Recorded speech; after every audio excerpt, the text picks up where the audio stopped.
UPSC Civil Service exam conducted by Union Public Service Commission every year. Three stages are there: prelims, mains, and interview. Prelims is conducted in May, mains is conducted in September, and the interview is conducted in between February and May. In this video, we will see the details about the different stages of the exam and the option beyond the UPSC at the end. So that you understand the pattern. If you do a bit of Google search after this, you will be clearly seeing the syllabus also. Then we have one optional paper. So there is a list of around 25-30 subjects. From there you can pick one optional paper. It could be your graduation subject, it could not be your graduation subject. It is depending on your comfortability. But that does not mean that you are taking that decision on basis of advice of someone else. Like, I am coming from a science background. I studied physics in my college. But while preparing for civil service examination, I took psychology as a subject. Because when I analyze certain parameters, like why that subject will be important and how much I have to study and how much it will help me in other subjects and how much I'm attached to how much I'm interested in the subject. Using certain factors, we decide which subject I have to take. And this decision should not be a hasty decision. Like, just I thought polity is good, so I will take PSIR, Political Science and International Relations. Because there could be a possibility you have to study this subject for 3-4 years. We have heard about third attempt, fourth attempt, fifth attempt, sixth attempt, right? So when you are giving so many attempts, and if we don't decide this subject wisely, many of the aspirants, they keep on changing the subjects.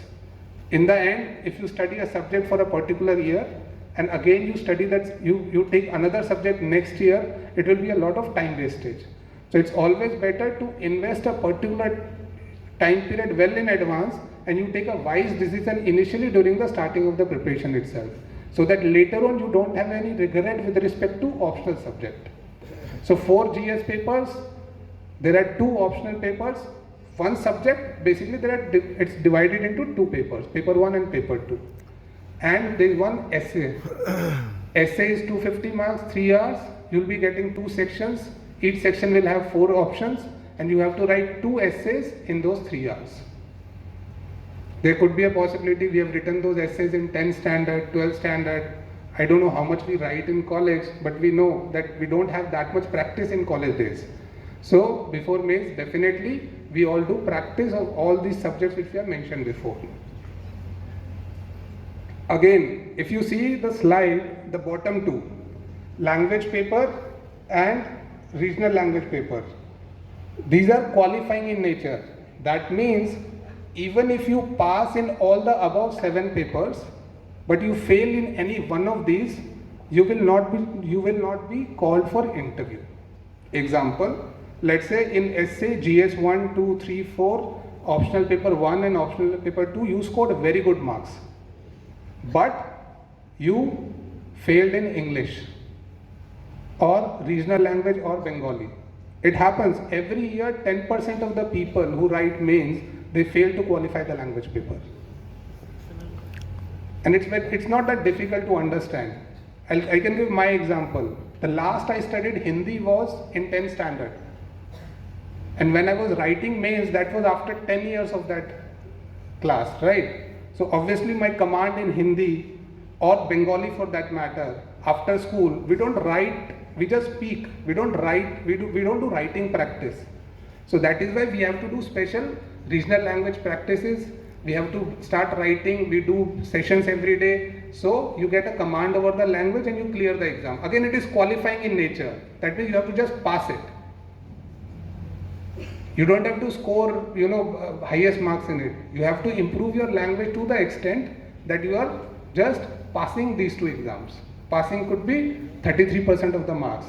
So if, let's say, the paper is of 300 marks and you are scoring 100, which is completely fine. Then comes the last stage. If you qualify mains, you'll be called for interview. Interview is taken where? Can anyone tell me? What's the name of the house? Dholpur House.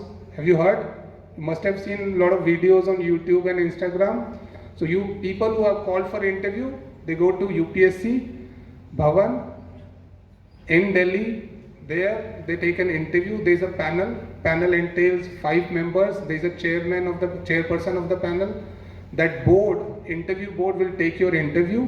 An interview lasts generally 25 to 30 minutes, and post the interview within a, once the last interview is over, after a gap of a week or 10 days, the final results are out. And what do they check in interview?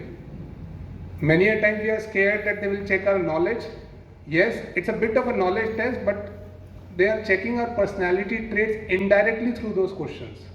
So it's not necessary if they ask you something and you are telling no, that I don't know the answer, it will be taken as a negative. No. They want to check if you know something, you are answering. If you don't know something, if you are comfortable in answering no, that is generally taken as positive. But when we come back after the interview, we generally evaluate how many questions I answered, how many questions I did not answer. But that is not the objective criteria. Through those questions, they check our personality traits. Like, I can give one example. Like, they'll put you in a situation, they'll give you a difficult question. When you get a difficult question, probably a factual question, what will happen? We'll get tensed, we'll get nervous, we don't know the answer. And then how we respond in that situation, that is something they want to check. So these are the people who have vast experiences in administration and in various fields. These are mostly retired people. They have taken thousands of interviews before. So through those direct questions, they check our personality traits indirectly. So if you know these things well in advance, you are at a better stage, because rather than just analyzing on the basis of those objective questions, we understand the subjective nature of the interview also. Now, when we talk about the exam, we have to look into 2 aspects. First, we have to understand the exam also. We have to understand ourselves also, because there are 2 parties which are involved in the exam. One is the exam, and second is us. So when we have to have a good understanding of the exam, we should know the pattern of the exam, as I just now discussed, syllabus, study materials, previous year questions, answer writing, and there are other things also which I have not mentioned in the list. The more involved you are into the preparation, you will get deeper into the understanding of the exam. But understanding yourself is also important. What is your learning style? How well you study? Whether you are very good at cramming things or not.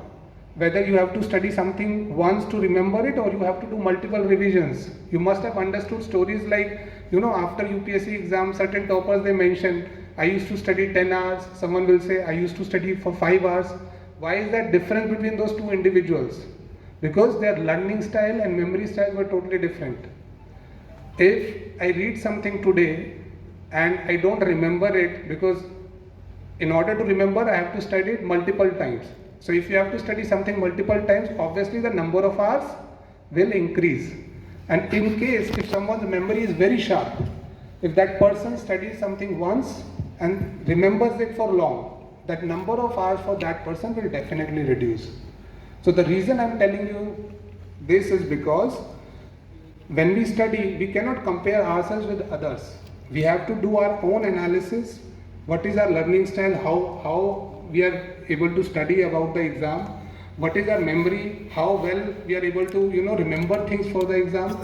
Then, so that we take a better understanding of ourselves, and then we prepare accordingly. As you must be knowing, when we talk about UPSC exam, we talk about stress, we talk about motivation, we talk about time management. There are certain important parameters. During the interactive session, if you have any specific doubts with respect to these, we have a good panel here with us. We will be definitely addressing your doubts. These are the 7 aspirants who qualified from our institute this year. There could be a possibility you have seen them on social media, on Instagram and YouTube or newspapers. We congratulate all of them once again. But these are our future role models, and we want this 7 figure should be 70 in the coming years. And the way we have, the kind of response we have got today, I want many of the people from this room, if they get selected tomorrow, then it will be nothing, then we'll be so proud of each and every one of you. two partnered institutes, as I told you before, who are taking our classes. One is Khan Study Group, KSG, and Shankar IAS Academy. Their faculties fly to Calcutta, and at our campus, they take the classes regularly. So what all facilities we provide at the institute? We have a smart classroom, capacity of 100, air conditioned. We have a good library system with all the books available with respect to UPSC preparation. We have a hostel facility also of 100 aspirants, depending on the distance and locations of various aspirants. The farther they are away from Calcutta, they have a better chance of getting the hostel.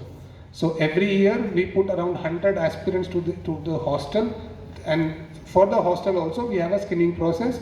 We charge a minimum fee of 500 rupees for just maintenance of the hostel per month, otherwise it's free of cost. Now, when you prepare for UPSC, you are not only preparing for UPSC. There could be a possibility after a couple of years you will be planning to give some other exams also. So if you look at the syllabus of UPSC, the syllabus is so vast that it encompasses syllabus of other examinations also. So yes, let's say there could be a possibility of plan B, I want to give some other examinations. I've listed out few other examinations who has overlapping syllabus with UPSC. At the same time, from next year onwards, WBCS exam, pattern of WBCS exam and UPSC exam the same. So you don't have to prepare separately for the two examinations, but yes, the level of the exam may vary, but overall pattern of the WBCS exam and UPSC exam will be the same. Thank you for watching the first part. Second part is coming soon.